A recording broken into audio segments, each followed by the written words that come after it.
Hi, today is April 20th, 2023. Here are my poems for the day.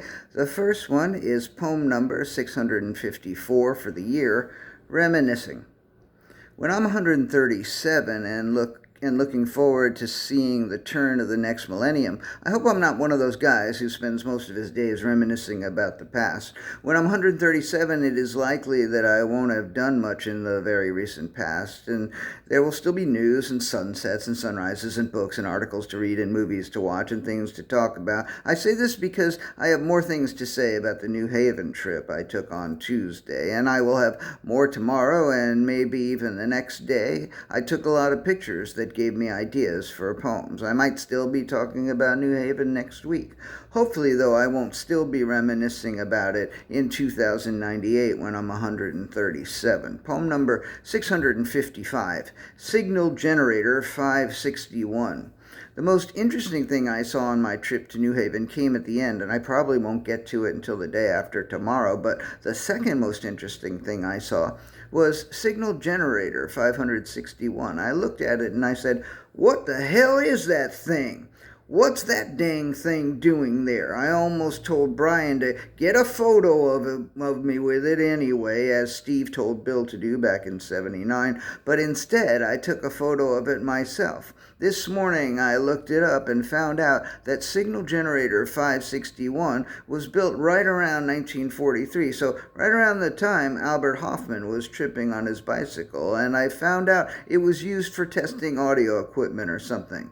I'm almost sorry I looked it up. Sometimes it's more fun to wonder what the hell is that thing than to find out what it is. Poem number 656, The Pistachio Cafe. If you've never been to the Pistachio Cafe in New Haven, let me tell you it's lovely. There's a section with a fine selection of couches, and on one of the tables there was a lovely basket of pink roses. It was so lovely that the picture I took of it might make the cover of the book of this month's poems. They also had a Signal Generator 561, which was not as lovely, and a lot of other cool shit as part of the decor, like old telephones and an old radio. The people who used those telephones and that radio are probably like 137 years old by now or older. I wonder if they miss radios with knobs and rotary phones. Actually, some of them might be still using radios with knobs or rotary phones.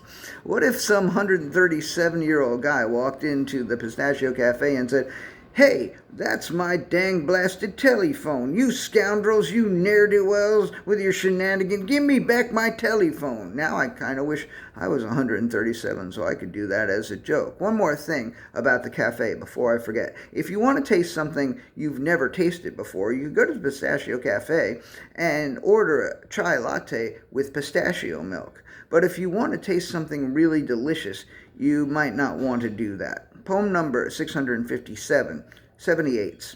I had a friend whose parents had a Victrola. In the early 80s, we went out to Long Island to visit, and I got to crank that shit up and put a 78 on, and that shit sounded amazing. When Brian introduced me before the reading on Tuesday, he mentioned missile records from more than 30 years ago, and I said something about having put out some 78s, but it would be cool if there were 78s coming out today. They can only play one song at a time, but these kids today with their shenanigans, they barely even listen to a whole song anyway, just little snippets on their TikToks and their Instagrams. I think I'd make a good old guy. So the kids might like 78s. They spin so fast, like these kids today who never have time for anything. They're always running around. 78s make 78 revolutions per minute. That's pretty fucking fast. Oh, fuck me. Here comes a CD to say, "Well, I spin at 200 to 500 revolutions per minute." To which me and the 78 say, "Go fuck yourself, CD. Nobody asked you." And the last poem of the day is poem number 658, 420. I've done a lot of reminiscing today, after all, but I have no reminiscences of 420s when I would spend the whole day smoking pot.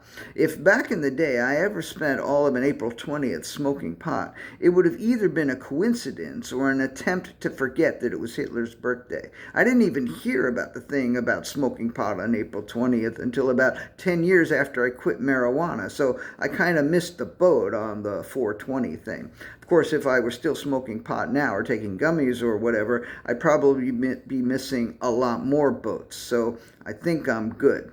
Okay, that's it. Thank you again. I appreciate you. I do. I appreciate you.